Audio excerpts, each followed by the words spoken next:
Pliny the Younger was born in northern Italy nearly 2,000 years ago. He was a noted lawyer, writer, and politician under the Emperor Trajan.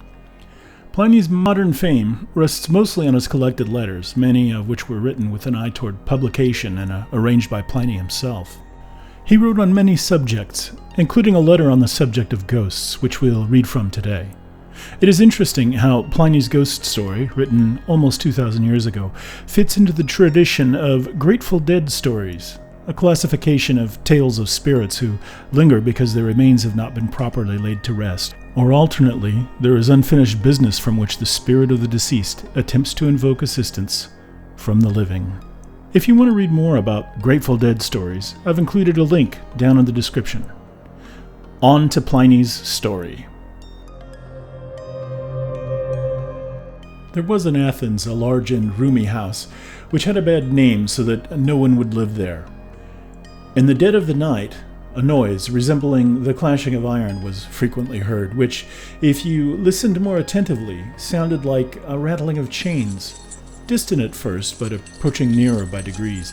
Immediately afterward, a specter appeared in the form of an old man, of extremely emaciated and squalid appearance, with a long beard and disheveled hair, rattling the shackles on his feet and hands. The distressed occupants meanwhile passed their wakeful nights under the most dreadful terrors imaginable. This, as it broke their rest, ruined their health and brought on distempers. Their terror grew upon them, and death ensued.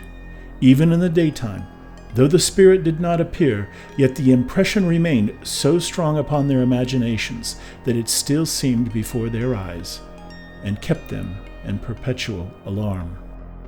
Consequently, the house was at length deserted, as being deemed absolutely uninhabitable, so that it was now entirely abandoned to the ghost. However, in hopes that some tenant might be found who was ignorant of this very alarming circumstance, a bill was set up giving notice that it was either to be let or sold.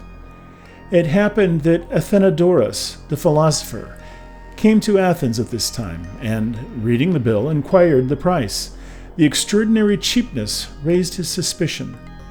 Nevertheless, when he heard the whole story, he was so far from being discouraged that he was more strongly inclined to hire it, and in short, actually did so.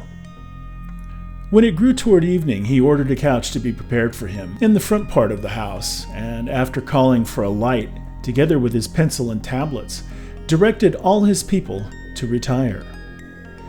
But that his mind might not, for want of employment, be open to the vain terrors of imaginary noises and spirits, he applied himself to writing with the utmost attention. The first part of the night passed in complete silence, as usual. At length, a clanking of iron and rattling of shackles was heard. However, he neither lifted his eyes nor laid down his pen, but in order to keep calm and collected, tried to pass the sounds off to himself as something else. The noise increased and advanced nearer, till it seemed at the door, and at last the chamber. He looked up, saw and recognized the ghost exactly as it had been described to him. It stood before him, beckoning with a finger, like a person who calls another. Athenodorus in reply made a sign with his hand that it should wait a little, and threw his eyes upon his papers. The ghost then rattled its iron fetters over the head of the philosopher, who looked up upon this, and seeing it beckoning as before, immediately rose, and, light in hand, followed the spectre. The ghost slowly stalked along, as if encumbered with its chains, and turning into the area of the house, suddenly vanished. Athenodorus, being thus deserted, made a mark with some grass and leaves upon the spot where the spirit vanished. The next day he gave information to the magistrates, and advised them to order that spot to be dug up. This was accordingly done, and the skeleton of a man in chains was found there. For the body, having lain in considerable time in the ground, was putrefied and mouldered away from the fetters. The bones being collected together were publicly buried, and thus, after the ghost was appeased by the proper ceremonies, the house was haunted no more.